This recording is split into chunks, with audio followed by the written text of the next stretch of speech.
I'd introduce myself. Many of you may not know me. I'm Jeff Partridge. I chair the Humanities Department and have been working together with Marie Beige and some of the members of the Hartford stage to put together this one play idea. And this is the first time we're doing it. Susan Rand Brown is also, and John Kiley has also been involved in that. And I just wanted to welcome all of you here. How many of you are going to see Water by the Spoonful? Wow. Yay, we like that. Any relation to that song? Let me remind you that the tickets, if you signed up for tickets but you haven't purchased them, make sure you go over and purchase them early. Because we already have about 500 students who have registered to go to this play. So it's a huge group, but if it's not reflected at the box office, then then they might start running out of tickets if everybody tries to buy them late. So get your tickets today. We're really excited about today. I'm going to have Marie do the introductions, but before that, just a quick advertisement for a course. We really hope that you get interested, if you're not already interested in theater, and will be interested in taking Theater 101. And Nina, who is an adjunct professor here, but is also on staff full-time at the Hartford Stage, teaches that class. I'd like her to introduce it. Hi, I'm Nina Pinchin. I'm the Associate Director of Education at Hartford Stage, and we do this fabulous class, really fun.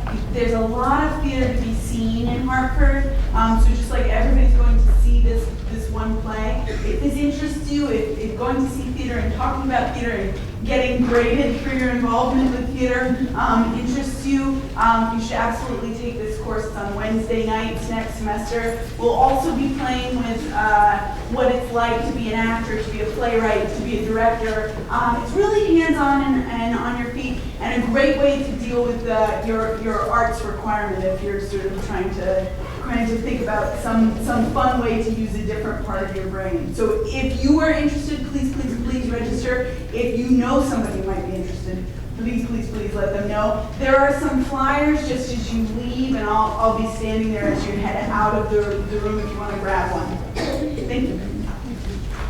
Okay. Well, good afternoon, everyone. Welcome to this very special occasion in celebration of Hispanic Heritage Month and the opening event of Capital Community College's first ever One Play series. Please come on in if anybody is, just come, you can stand along the sideline there too. We've got lots of seats up front. Plenty, yeah, there's some spots up here. Before I introduce our distinguished guests, Quiara Alegria Hudes and Hannah Sharif, there's some people that I'd like to thank and acknowledge for helping make today's event possible. First, I want to start with, now he's got to come in here though. I want to thank and recognize the hard work of Dr. Jeffrey Partridge, our Chair of Humanities.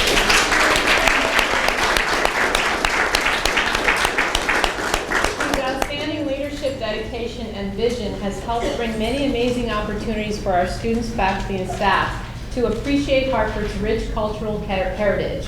His tireless work on the Hartford Heritage Project, a program supported by the National Endowment of the Humanities, has in fact provided the impetus for our successful collaboration with the Hartford Stage and with many other historic and cultural organizations in Hartford, including the Mark Twain House, the Wadsworth Athenaeum, and the Old State House. Our thanks also goes to Susan Rand Brown, instructor of English and resident theater buff, where's Susan, who spotted Quiara at Hartford Stage's New Works Festival last year and insisted that Water by the Spoonful be the play that we launched the One Play series with. We also appreciate Jane Rothman. Where's Jane? Okay. She's our Director of Marketing and Public Relations, who, as always, did a terrific job of getting the word out about the One Play events. And academic media technology as well, coming out really at the last minute to help us tape today's event, which I really appreciate. They're always so helpful. Also, I'd like to thank Jennifer Roberts, Marnie Lewis, and Nina Pinchin from the Hartford Stage for partnering with us to work out all the details for today's visit. And special thanks goes to Hannah Sharif, who's the Associate Artistic Director of the Hartford Stage, for helping us moderate today's conversation with Quiara. By the way, Hannah has been working very closely with Quiara on the production of this play since its early days. I guess about 15 months, I think. Longer, Maybe longer. A few years. Yeah, it's been a few Feels years, like but it's more. been fun. Okay. And last but not least, thanks to the LASA, which is the Latin American Student Association, for under the direction of under the leadership of Juan Alvarado, the president, and advisor Jeanette Rivera, who have set up dessert and coffee for us to enjoy after the end of the events today. Okay, well, I have to say that after researching and learning more about Quiara Alegria Hudes, I became extremely excited about the prospect of having her visit our college today and seeing the upcoming play, Water by the Spoonful. Among the many accomplishments by this young playwright is her book, In the Heights, about the dreams and struggles of a vibrant Latino neighborhood in Washington Heights, New York.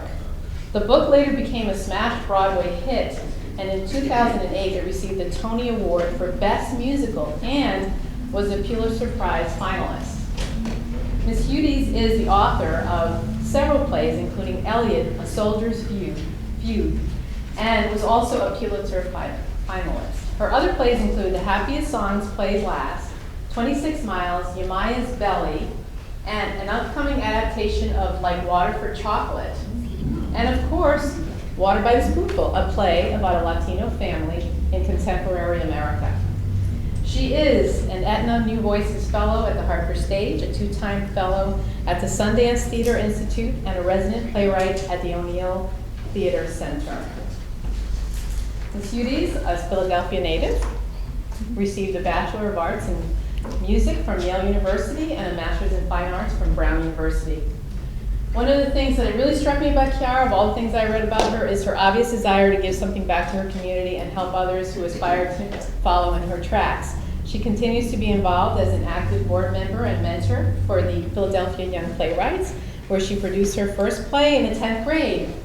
And she was more than willing to take time away from her crazy busy schedule of rehearsals and rewrites to come speak to all of our students and staff and faculty today. So that really says a lot about her. And so without further ado, please give a warm welcome to Quiara Alegria Hudes.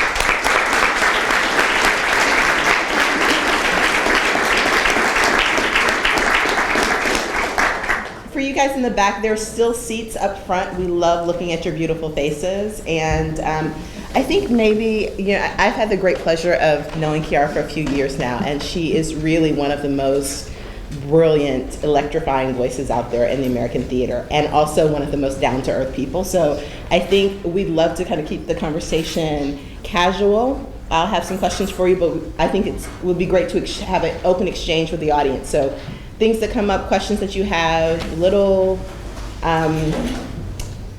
quirks that you want to find out about in the writing process, please feel free to ask those questions. It was a great introduction. You have had so many really phenomenal accomplishments, one of the most famous being In the Heights. One of the things I think is actually interesting about you as an artist is that you're both artist and musician and composer. And this, there's something I find in your writing that's really a melding of those multiple worlds. And so I guess one of my first questions to you would be, how did you come to the arts? And how did you come to playwriting? Just so you know in the audience, and forgive me, I've lost my voice a little bit, but I started out not as a playwright, but as a musician and as a composer. I have a close aunt of mine named Linda Hudes is a composer, and she also happened to kind of be one of the more successful people in the family, so I always wanted to follow in her footsteps. She, for 20 years, composed the music for the Big Apple Circus, and she lived in New York, and I lived in Philadelphia, so at least once a year, I would take a Greyhound bus up to New York and be a circus child for a weekend or a week or something like that when I had school break, and I'd sit on the bandstand with her, and I'd see the new show that she'd composed. I'd sit with the band. She'd give me piano lessons and music lessons, and sometimes, depending on how exhausted she was by her tech schedule, she would have time to take me out to see any shows that were in New York. It could be a visual art show, she took me to a lot of clubs and kind of snuck me in as a kid to see rock shows. I actually remember one time she took me to see Steel Pulse, which is this great reggae band. And she definitely snuck me into that. There was a lot of secondhand smoke happening in that room. I was like 8 years old. And sometimes it would be classical music recitals. I remember very clearly ballet, Alvinelli Dance Company. I'm remembering very clearly one piece in particular where Baryshnikov danced solo for about an hour to a song cycle, to a German song cycle, and that it was so spare, but it was at Lincoln Center. It was a very kind of prestigious venue to see this very sparse, intimate performance. It was just one body on stage, and then I think just one person at a piano. That was kind of captivating for me as a kid, rather than seeing this whole big, Nutcracker suite or something like that. To see ballet done that stripped away of artifice in some ways. The first musical I remember her taking me to was I saw this musical called Sarafina when I was maybe about 11. It was at Lincoln Center, and it was set in South Africa. It was written and composed by a South African playwright and musician, and it featured a cast of South Africans, and the theme was apartheid. And being 11 at the time, I didn't know very much about apartheid. I think it's like that was the time in my life when your social studies teacher starts assigning you to read something in the paper once a week. So it's not like I really knew what apartheid was, and so that was an entryway into basically a whole world that I had no exposure to, and that left a really profound impact on me. I got very interested in the subject of apartheid. I think even more largely than that, I became really interested. I didn't know this consciously at the time, this is all in hindsight, but I became really interested in theater as a way to get a human and immediate experience that one has had no previous exposure to. And that I think really became part of why I still write today. And then just seeing the circus year in and year out. So by the time I was 13, I started taking formal music lessons and composing a lot. And then I studied music as an undergraduate in college. And how did you make the transition from being primarily a musician and composer to, nationally acclaimed playwright? A combination of things. I was one of those people that was always super focused, and so I had no doubt that I was going to be a composer and a rock star and whatever, some version of that. And I think one thing that's just true about life and liberal arts is that what you study as an undergrad isn't necessarily going to end up being what your bread and butter is. But it is necessarily what you are interested in at a time in your life when you're free to explore what you're interested in. So that might not have that much immediate relevance to what jobs happen to be available when you graduate, or when it's time to pay the bills, whenever that is, if it's when you're in school or when you get out of school. But somehow your task as a person is to figure out how all that learning still relates to your life as a citizen. So for me, I graduated, I had studied music and I actually began working as a professional musician, and so it was what I had always wanted to do and what I had spent years of my life working towards, what I had spent 5 hours a day practicing towards for most of my childhood. And then there I had it, and I was getting money and paying bills with it, and I got kind of bored, and it was the first time in my life I'd ever felt bored, and so I thought, that's weird. And then my mom, writing was always a hobby of mine. It was kind of how I played. That was my version of make-believe. I would write, I made magazines, I made poetry books, I made performances, all this sort of stuff, and And at that point in my life, I was thinking, wow, something's not clicking into place for me. And my mom kind of gave me a little hint saying, you know, why did you never take the writing seriously? Why did you never pursue that in a focused way like you did with the music? And I had never even thought to ask that question because I just had an example of someone in the family who no one in my family went to college. I didn't know any writers or anything like that, so I'd never thought that being a writer was a job someone looks into, but as soon as she said that, it did really click into place for me, and I went back to school for writing because I didn't know anything about it. I didn't have a formal education in theater at all, but I felt that something clicked, and that's where I wanted to be. I'm just wondering if you could talk maybe a little bit more about where you grew up, the kind of environment you grew up in. I mean, what's really wonderful is that you had these examples in your family of artists. I know, so you had like a support system for it, but you grew up in Philadelphia. What was that like? Were there other artists in your family? You know, did you know playwrights growing up? It's one of those things, playwriting is one of those things where it's like, I think back, it's like, I actually didn't personally know anyone who was a professional playwright growing up. It wasn't one of the things on the list like, oh, you can be, a doctor or a lawyer, or you can be a teacher or an engineer, but on that list, playwright didn't quite make it most days. But, it seems like you had some rich support in your family, but what was the environment in Philadelphia? What did you grow up around? I come from, my background is mixed. I'm half Puerto Rican, half Jewish, and it was interesting growing up with struggling with two cultural points of view. And in some ways, I think we're all mixed, whether it's ethnically or religiously or whatever. It's just, you have these identities inside of you that conflict with each other. And somehow those conflicts stop you from being fully one thing. I mean, no one feels comfortable checking off one box on any survey, being like, oh, this is clearly what I am, that was easy. It doesn't work like that. And so I've always felt like an outsider and an insider at the same time, which I think is helpful for a playwright. But I had this sense of, just to be totally honest, and I've never quite put it like this, but I had a sense of a real disparity between my Jewish family and my Puerto Rican family. I mean, it's really laying the cards out there, but in my family that was from Puerto Rico, a lot of them lived in North Philly, which is the Latin section of the city.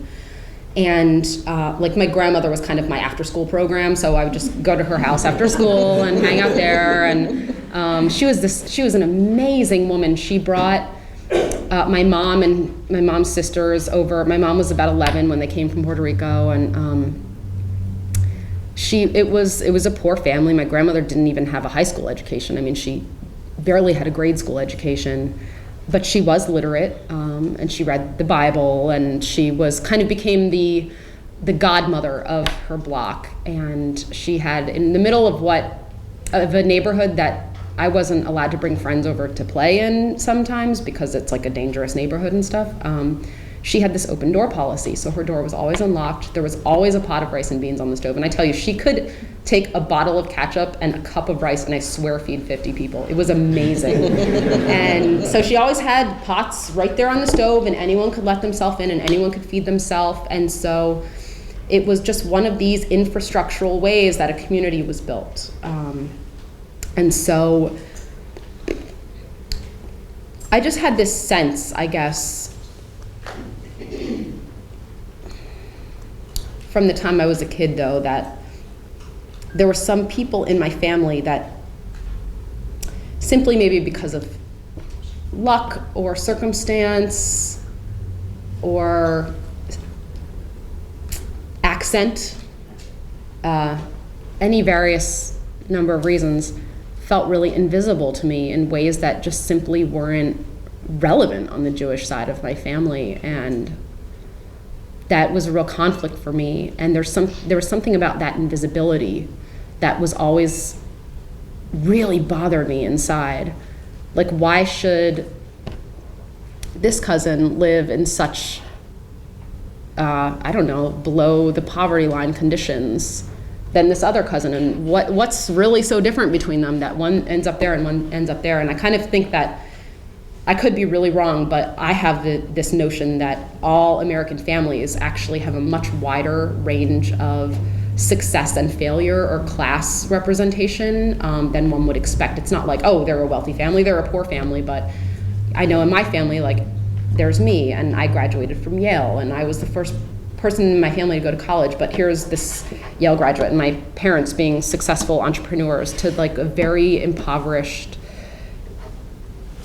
nephew or cousin or aunt. And that is the American family, like encompassing all of those things. So I think struggling with that within my one particular identity was really big for me, and I started feeling like, well, how do you deal with that? How do you deal with invisibility? And I did a lot of community activism when I was in high school, but when I started writing, I thought, well, this is one way to deal with invisibility, because what gets written and what gets published and what goes into our libraries and our kind of cultural communal knowledge is not what's invisible. Mm-hmm. And so I thought, well, I want to add more stories to that. And so that's kind of part of the motivation when I sit down to write. And you're right now working on, you mentioned this, completing this really incredible trilogy of plays. Mm-hmm. The first was Elliot Soldier's Fugue, which was a Pulitzer finalist, and had an extraordinarily successful run. And then the second in this trilogy is Water by the Spoonful. And the third in the trilogy is a play called The Happiest Song Plays Last, which I've had the pleasure of being able to see a workshop of. It's incredible. And we're really proud to be presenting the world premiere of Water by the Spoonful. But the inspiration, hearing you talk about your family, you really see some of the inspiration for these characters that are showing up in this trilogy. Can you talk a little bit about, one, when you knew you were writing a trilogy?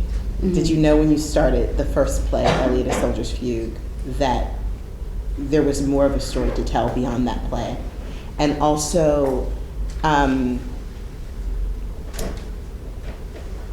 what your personal impetus was for that trilogy? What was the driving force behind it? Or is, rather, the driving force behind it? Well, it happened organically. I have a cousin, my cousin Elliot Ruiz. He was one of my closer cousins growing up. He was a real goofy guy. And he's younger than I am, and he went, as soon as he graduated from high school, he's like really socially savvy and actually a really skilled person, but just didn't get particularly good grades in high school and went to a really, really bad school in Philly. So going to college wasn't really an option for him. He kind of had to work and make money and support his parents and stuff like that as soon as he graduated high school. So he went and enlisted in the Marines like the day after graduating, and his dad had been a Marine in Vietnam. So he went and did that, and and he went over to Iraq, and he was just this kind of bright-eyed, like cheeseburger smile kind of kid. He really reminded me of Fresh Prince of Bel-Air, just like a real clown, but like totally lovable. So he went to Iraq and felt that was a really good choice for his life, because he knew he was smart. He wanted to make something of himself, and that was a way that he could do it, as a way that he knew how to do that. But he got injured pretty quickly. Within like 3 or 4 months, he got a really bad leg injury in Iraq, and is still recovering from it. And so I remember flying out to California to see him on base after he got back, see my little cousin and say hi. And he still has that charm. I just spoke to him last night about this play because he's going to come see this one. And he's totally still had that charm and that kind of sparkle in his eye, but there was also something totally different. I instantly recognized it, and I'm not sure I could put my finger on what it was, but he was different, and I just knew at that moment, I was like, I have to write about what that is. This was many years ago. Then I thought, I assume that there's some writers in the faculty and in the students here. So I don't know if you've ever had an idea of something that you feel driven to write about, but that you kind of don't want to go there because it's, for whatever reason, it's too personal, it's too dark. And this was one of those things where I thought, I don't want to write a war play. It's so depressing. Like, what am I gonna? I attended Quaker meeting for 10 years. Like, what is a Quaker girl going to say about war? I didn't know what it was. Just, it seemed too complicated to kind of go there. But finally, about a year later, I had just kind of held it in for so long, and I wrote this play about his experience called Elliot, a Soldier's Fugue. A fictional piece, but I asked if I could retain his name because I thought it was an homage to him in some ways and that he might like to be honored in that way. I interviewed him and I interviewed his dad about their experiences. And so then that was that. And the thing is, it's called a Soldier's Fugue. I don't know how many of you guys are familiar with Bach fugues, but it's a fugue is just a structured piece of classical music that it follows very rigid rules.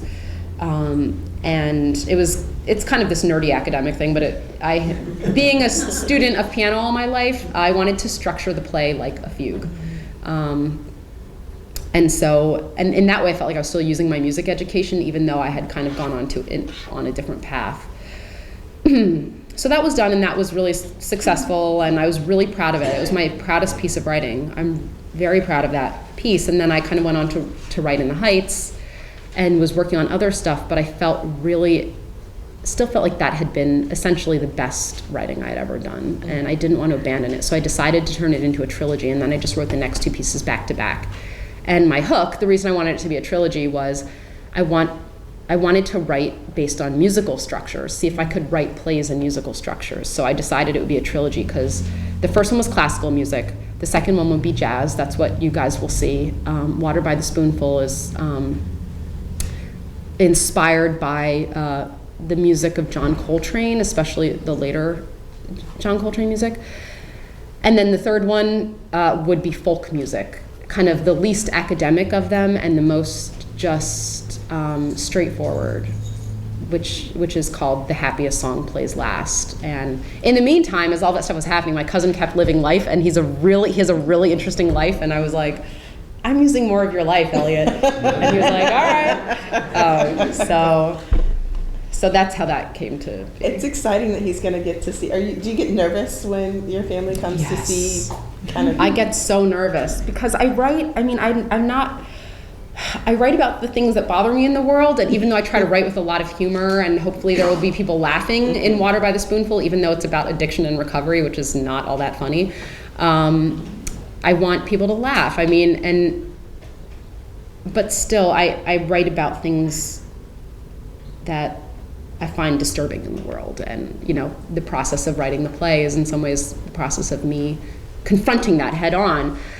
And so when he came to see Elliot, a Soldier's Fugue, that was less fictional. This play is more fictional, but that was really about, I interviewed my little cousin, and he told me about the first civilian he killed. And that's kind of heavy to hear from your, starry-eyed little cousin. And I was so nervous when he came to see that play. And also when his dad, George, my Uncle George, came to see the play, because it's funny, I interviewed them both separately, and they don't talk about their experiences in the family. They were telling me things that are not part of our Thanksgiving conversation. And one of them had 30 years perspective on his service in Vietnam, which was so different than less than a year perspective, like still having nightmares, still suffering PTSD, like that immediate. But there were still things in their stories that they had in common, and so I was kind of playing with that in the play, and I was so nervous. So George came first, and then Elliot came, and I was sitting next to Elliot, and I get very nervous when I'm sitting in the audience watching my plays anyway. I'm like a mess, and I'm like shaking, and I'm all crazy. But with Elliot, I was like convulsing. I was just shaking. I was so nervous because I thought, is he going to take this as an insult? Is it too much exposing him? I don't know. And there's this moment in the first scene of Elliot, a Soldier's Fugue, that even though the play was fictional, it's based on something that came out in an interview where he said wherever he was in Iraq, he had this little green Bible that they gave him that had pictures of his family from home. So he would always pull out the little green Bible and just kind of look at his pictures. And so when the actor pulled that prop out in the first scene, I was sitting next to Elliot, and I could just feel, he's a macho guy too. It was just like, I could feel, I didn't even have to look at him. I could feel the moisture pouring out of his eyes. And I just looked over, and he was just, for the rest of the play, just crying like a baby. And he was squeezing my knee, and I was squeezing his knee. We were having this really intense experience, but we couldn't talk. We were watching a play.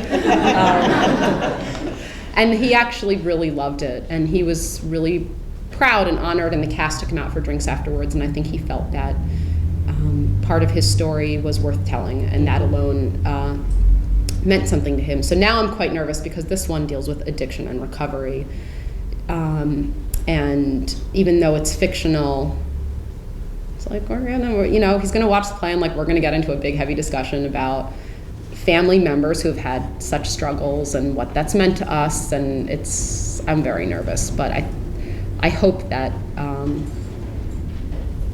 I think he's pretty savvy about watching that stuff too, so. I would just share that, you said that you do write about the things that disturb you, but there's so much humanity in your writing, and it's like even when we're going through hard times, there's still joyful moments, and I think that one of the things that you do so eloquently is weave in the best of our humanity, even in the worst moments in our lives, so that there's this constant sense of life and living and pushing that's happening even in the struggle. And I think that you guys will find some hysterical moments in Water by the Spoonful, even as you're dealing with, a very real topic that's touched, I would dare say, almost everyone in this room knows someone who has struggled with some form of addiction. So wondering, before we're going to open up to questions, but I was wondering if maybe you would talk about your writing process. I know that for every writer it's different. And since your writing is so influenced, especially in this trilogy, by music, how does that influence the way that you go about sitting down to write a play? I think sometimes people think that playwrights just go into a room, lock themselves away, write a play, and then, the next week, it's like, let's put it on stage. What is that process of playwriting like? It depends. It's different play by play, but at least looking at the plays in the trilogy, I can say that Elliot, A Soldier's View took me about 2 years to write, including from when I first had the thought, I need to write about that, to when I had a first draft of it. So that was a year of ignoring it and pretending like I didn't want to write it. And I consider that writing time. That's just part of what it is. To then me deciding, okay, I'm going to start doing interviews with some veterans. I do a lot of research. I do a lot of interviews. I love the way people talk. I love it. So I like to hear people tell their experience in their own words. And all sorts of research. And so that was just about 2 years. That's really short. This play, Water by the Spoonful, I think it's been about 3 years now. We've been working on it. And the third one, I will say, I've probably been writing in some shape or form for 14 years. Wow. That's a long one. So that includes a lot of false starts. I've written about 7 or 8 not right versions of it. And then some things happened in the news and I incorporated those and I was able to start writing the correct version of it. But basically, I have an idea, like I'm gonna write a piece about Marines in Iraq. And then I kind of start researching it and start doing interviews. And usually the idea is kind of heavy and depressing, like I'm going to write about addiction. I don't want to write about addiction. That's really heavy and depressing. So I'm always trying to look for some way that I don't have to actually write about what I'm writing about. So my research is really, for me, it's really fun. If I'm not feeling engaged and excited when I'm working on the piece, then I should not be writing the piece. I mean, I just feel like life's too short. For addiction, for instance, I started researching, I realized recovery. Okay, I could deal with it if it was recovery, because really when you deal with, it's crack addiction that the play deals with specifically. It's like when you're dealing with someone who's been addicted for 10 years or 20 years, I mean, it just gets so dark, and I don't think I can get that dark. But with recovery, one of the things that was fun is as I started sitting in on AA meetings, NA meetings, is there's a real self-deprecating humor about recovery. I mean, people are there not to act like they're a big hotshot. They're there to admit, like, I have seriously screwed up my life. I'm terrified. Help me not kill myself, please. And so they kind of all have really good senses of humor. I mean, there was a lot of funny jokes told in a lot of the meetings I went to, and I really liked that. I watch a lot of stand-up comedy, and my preference is the comedians that make fun of themselves mercilessly. I don't really like to see a comedian making fun of other people that much. So I got with that. An example in Elliot, A Soldier's Fugue of research would be, I didn't want to write about Marines. It's like so depressing and so political. I really didn't want to write a political play. And so I thought gardening. I created this character who was a gardener, and then I was able to spend 6 months just researching gardening, which was totally lovely and fun. And I was like, this is great. This is gonna be a beautiful play about a gardener and Marines somehow. And then after I go through my process of research, which is 6 months to 3 years or something, I just put it all aside, and then I just write my play. I've spoken to a lot of playwrights about this, and I have some friends who are playwrights who hate research. They do not research because they feel that they're beholden to it, and they become like it has to be correct or not correct, and that's not the way I research at all. I just research to open up my mind. I'm not looking for facts to put in my play, and oftentimes when I'm researching, it's like I'll go to an art museum and see an exhibit, and it doesn't seem to have any connection with the topic of the play, but it is. It finds its way into the world of the play and just gives me ideas. I mean, sometimes when you're a writer just looking at a blank page or a blank screen, you simply just need an idea. And that's what all of those books I read, will spark a little match. So. So you go into your research phase, and then how do you go from idea and research to the page? What's that like for you? I always think this stuff is so boring because it's like practicing music. You just sit in a room for 5 hours and you practice scales, and it's really like I do this thing called, I learned this technique in grad school that really works for me called baking off. So if anyone is suffering from writer's block or has a big project that they need to get started, this is how I do it, which is I essentially do lock myself in a room for a week. After years of all that research and taking notes, I say, okay, I'm gonna write the play in a week. And I write the play in a week. And it's horrible, and it's a depressing week. And you're really wrestling with the demons. It's very intense, it's very unpleasant. But at the end of it, I have a play. It has a beginning, middle, and end. It's pretty much chaotic, and if anyone read it, they'd be like, that makes no sense. I don't even know, what is this? It's a mess, but it's something. And then it's actually like a play version of an outline. I don't outline, I just write the play out. And then I spend about a year or two after that turning that mess of a first draft into a real play that is producible, that's in good shape. So it's kind of a multi-tiered, I kind of connect with the instinct side, and then my intellectual side can kind of kick in again and be more analytical as I mold it into something that makes sense. Pretty incredible. I mean, and I think that what's also interesting is that for every playwright, the process is worldly different. That locking yourself in a room for a week and knocking out a draft of the play is great, and then you'll have another playwright that actually has to write the whole thing, long version first, and takes 2 years to write their first draft.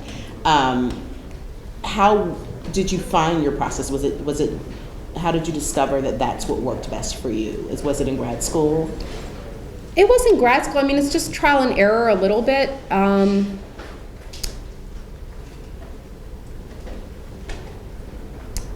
I think first I tried to write it in 2 days, and that wasn't long enough. Then I tried 2 weeks, and that was too long because I started analyzing it, and I was thinking too much about it. I wasn't just forcing myself to kind of go blind into the forest. But yeah, it's based on, I went to grad school at Brown, and I studied with Paula Vogel, who's one of my favorite playwrights, and it's based on an exercise that she gave us once a year. And I thought, oh, this really works for me. The exercise she gave was 48 hours. And so at first I started doing just like 48-hour bake-offs, but it was a little bit, it wasn't enough time to develop an idea fully. So. Well, I want to open it up for some questions. I have more questions, but I want to open it up to you so I don't hog all of the time. Yes, sir. Are you from Philadelphia? Is that what you said? Yes. Did you develop your plot based on Philadelphia family's experience or from Hartford? A little bit of each. The thing that was really cool about getting supported by Hartford Stage is I decided, I was kind of interested in working on addiction and recovery, so I knew that was going to be a lot of Philadelphia research, but Hannah connected me with the Institute for Living, which I didn't even know that was a resource here, but it's a very, very respected Addiction and Recovery Institute. And so I went there and I did interviews, less with the patients and more with the staff. That was how they weren't so sure about letting me into the patients and their processes, but a lot of the staff are staff there because they have really personal experiences with addiction and recovery too. And so it was really nice. So I feel like the play has some Hartford soul in it too. How did you choose to write a play rather than a novel, which I would have thought would be much easier? Because it gives you more room to put your thoughts down, whereas a drama is more restrictive because it's just conversation between, and you still need to bring out, what you want, the focus that you want. I think in some ways, I feel like in another life I would be a novelist, and in that life I might have. Oh God, life is so short. It takes so much time to get good at one thing, So much time, and you could spend all the time in the world and still not be good enough to satisfy how good you want to be at something. And so I kind of put all my chips right now into playwriting because I just think I'm not good enough at it yet. And I can either quit or I can decide I'm going to keep going until I feel really satisfied with how good I am at it. And if I ever get there, I will try writing a novel, and then that's going to take me a long time because I have to get good at that too. But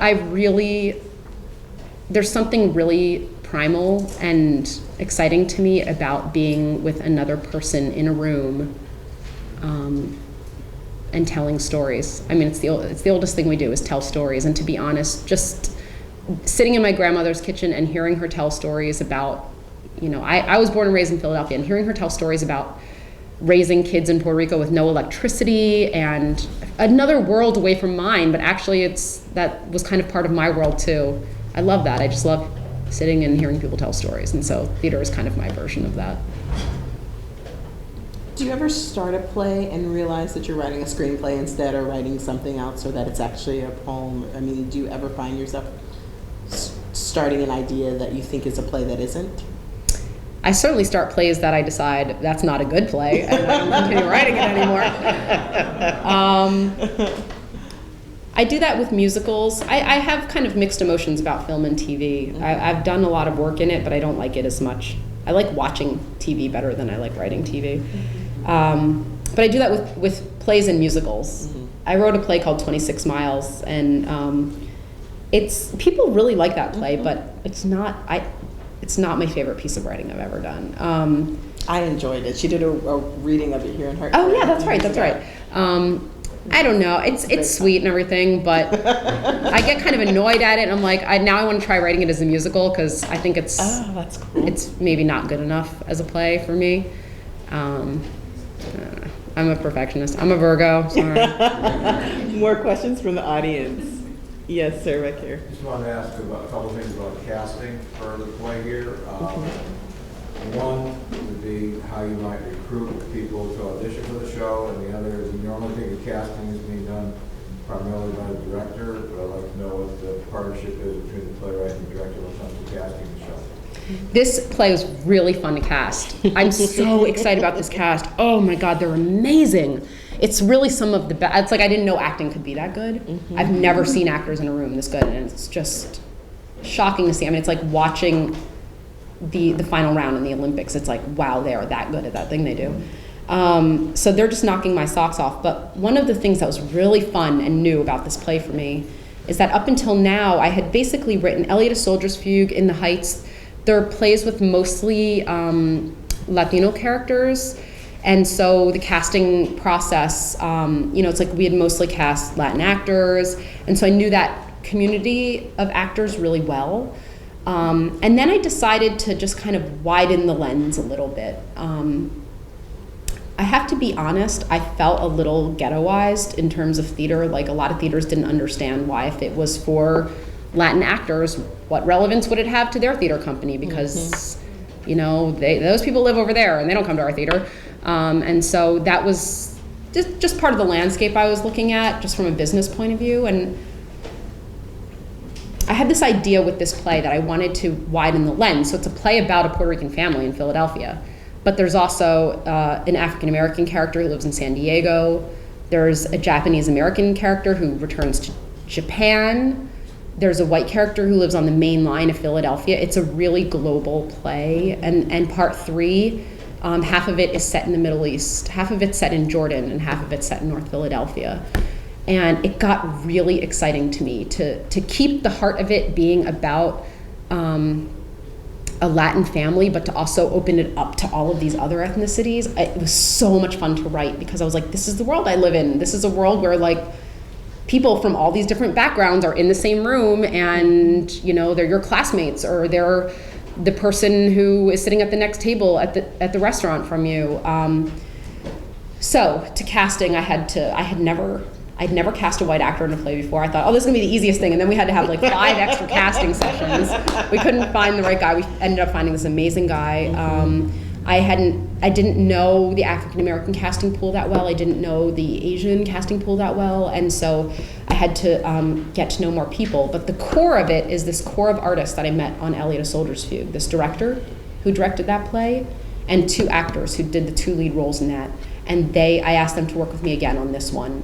So it's almost, I feel like, our own little company of artists that Hartford Stage Company allowed to stay together and keep working. Which I think is really important. I mean, playwriting and theater is such a collaborative art form, right? That it doesn't exist by itself. A playwright alone in a room with a play, you know, unless you can act all the roles, it takes a village. It takes the actors, it takes the director, and it takes, I always say playwright is king or queen. It's the core of what we do. And having the right team, I think, can really affect the success of a process, and having the wrong team can really skew the way you see your work. And maybe you could talk a little bit more about how you choose your collaborators. I mean, I think that you've got a really great core in, the actor who plays the role of Elliot, and the actor who plays the role of Yasmin, who have been with you and understand the language. There's like a shorthand of language, that you and the director, Davis McCullum, have. How has that benefited you in this process, and how do you normally choose your collaborators for new work? I mean, I kind of feel like I know the actors so well. I wrote the roles for them. I know their voices so well. They're so good. But I kind of feel like if you're interested in performing arts, if anyone here is interested in theater and theater building, the best thing to do is, you have to just kind of throw darts at the dartboard. You have to just find someone who's a director and be like, you want to try working together? And sometimes it'll be like, well, that was terrible. We'll never be working together again. And sometimes something good happens, and that's special, and you'll know it when it happens. And then you have to keep making theater with that person. Steppenwolf Theater Company in Chicago, I think, is a real inspiration to me, because it just started out as a collective of artists who wanted to work together, and they continued to work together. And then all of these careers kind of came out from Steppenwolf. And so that's what I'd like to keep writing plays for these actors. Now these other actors in the cast are so good that I've never worked with before that I'm like, I want to start a theater company with them. I want to keep writing plays for them. It's one of the fun things about collaborating. It's like a band. You don't reassemble your rock band every time with different players and hand the music and be like, well, here's the song, so let's play it. You get closer and closer and closer over the years, and you develop your own singular voice together. You become a family. Yeah. In the best and worst ways, too. Yeah. Other questions from the audience? Any students have questions? Got lots of students in the audience.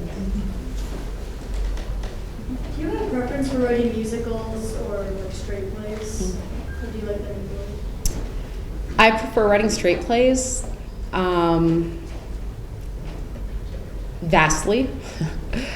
That being said, straight plays do not pay bills. So that's just that. That's the hard economics of it. So for playwrights, there's a few other ways to make money. One is to live really, hand to mouth, and I have a family. I'm not trying to do that.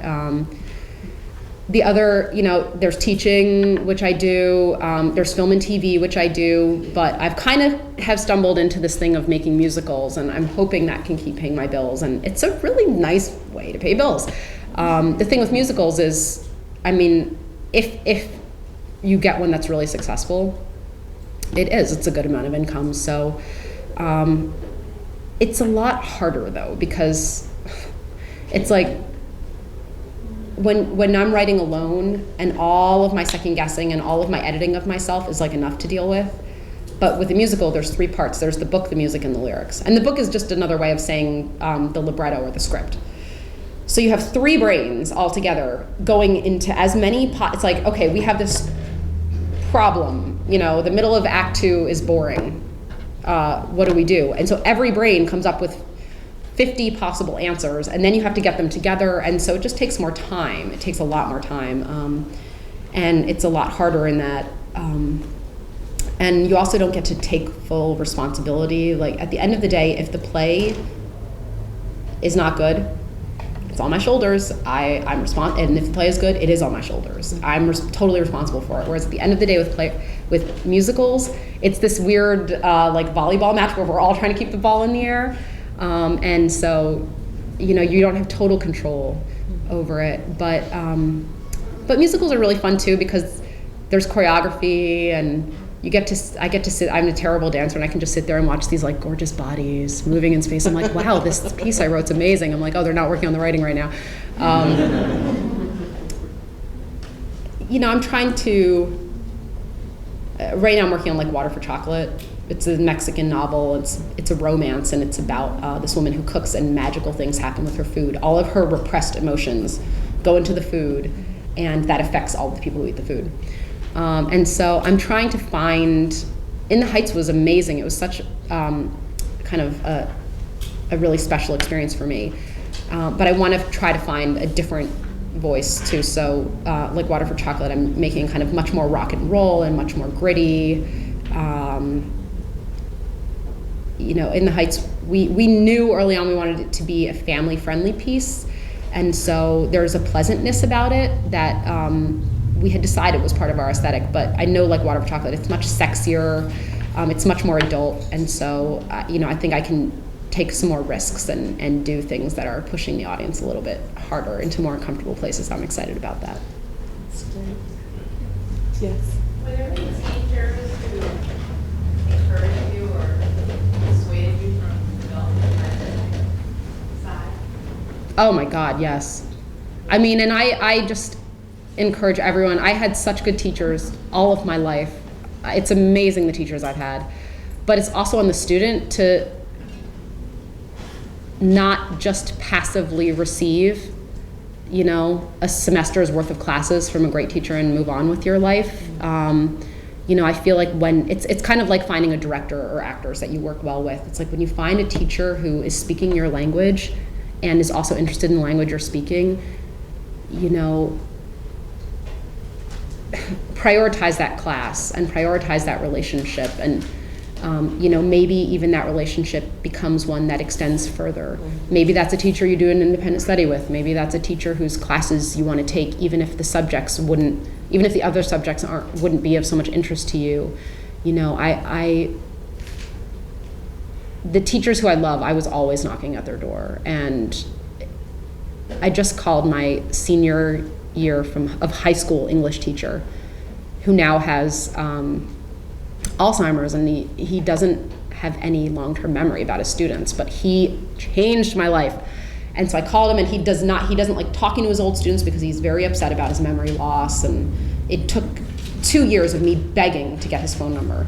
Finally, they gave me his phone number, and he was like, I didn't really want to have this conversation because, I don't like talking about all the things I've forgotten, and I don't remember you. And I was like, it's okay, I'm not calling to be remembered. I just want to let you know what a great teacher you were and that I became a writer. And he was like, I'm so sorry I don't remember you. I was like, you don't have to remember me. I was like, and I started talking about the pieces he had us read in his class. And apparently I didn't know this, but he had his seniors, every year he had the seniors read different stuff. He didn't assign the same books every year. And he remembers all the books that he assigned year by year. So I just told him, I remember every single thing we read. every single poem and every short story, and I told him all of them, and we just had the best time. We had this like 3-hour-long conversation talking about the reading from back then, and how he, you know, talked about it and analyzed it with us. So yeah, no, teachers are huge. That's one of the things about being a music student that's so special, is you get one-on-one mentorship. You know, I think that's, even if you don't become a musician, it's worth it just to get that mentorship from someone who is a master at something. Is there anything that you would tell students who are aspiring artists about entering the business, or obstacles, or life? Any life advice, Quiara, for us? Life advice. I think for anyone that's kind of starting out, for me, one of the most vexing questions when I decided to become a writer is, like, how do I get my work out there?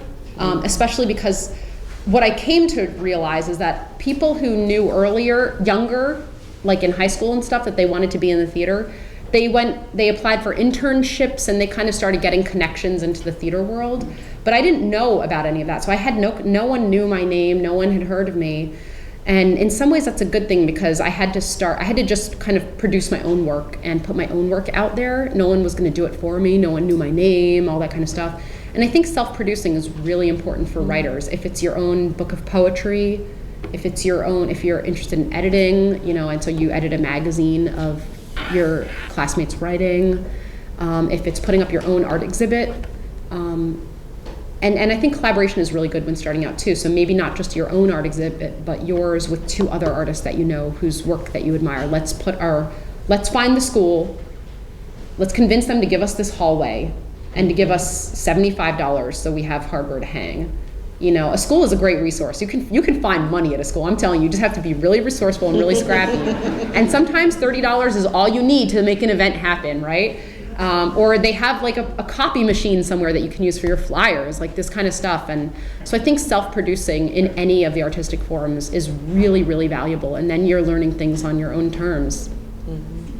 It's not so different than just being a startup entrepreneur, like starting your own business, you know? I love business. In another life, I'd also be like a business owner. I'd be an entrepreneur, but I get to do that with playwriting anyway. So I think we have time for like 2 questions. So. Well, did you say Washington Heights was yours? Your play? In the Heights, yeah. In Heights? Mm-hmm. That was at the first time. It was, yep. It was wonderful. Thank you. Excellent. Last question from the floor. Yes, sir. Your play is based on Puerto Rican. Does any of your Jewish background come into your work when you're dealing with that kind of integration, or do you strictly think in your Puerto Rican heritage and kind of ignoring the Jewish heritage when you do that type of writing? It's just starting to. I didn't go into the long politics of my family, but I was actually, my parents split when I was very young, and I was mostly raised by my mom and my stepfather, who are both Puerto Rican. So that's just a little bit more of what I grew up connected to, but I am in the process of working on my first Jewish musical. I'm a little nervous about it. I was like, I have so much to learn, because I'm a bad Jew. But I'm just started writing a piece with Lin-Manuel, who I wrote In the Heights with. He wrote the music and lyrics, and our next piece is an adaptation of a Chaim Potok novel called My Name is Asher Lev. And so that's going to be my first Jewish piece, so we'll see. Hopefully I won't bring shame upon my family. Musical or? It's a musical, yes. It's a musical. By the way, you got to go to Cat's Delicatessen. Oh, okay. They're all Spanish and they all speak with Yiddish accents. Oh, I love it.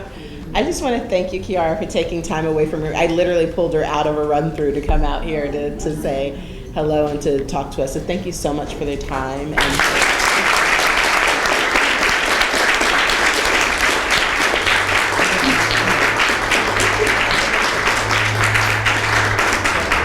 I look forward to seeing you all at Hartford Stage over the course of the next month to check out Water by the Spoonful. You will really fall in love with these wonderful actors and the characters that you've so richly drawn. So thank you guys. Thank you.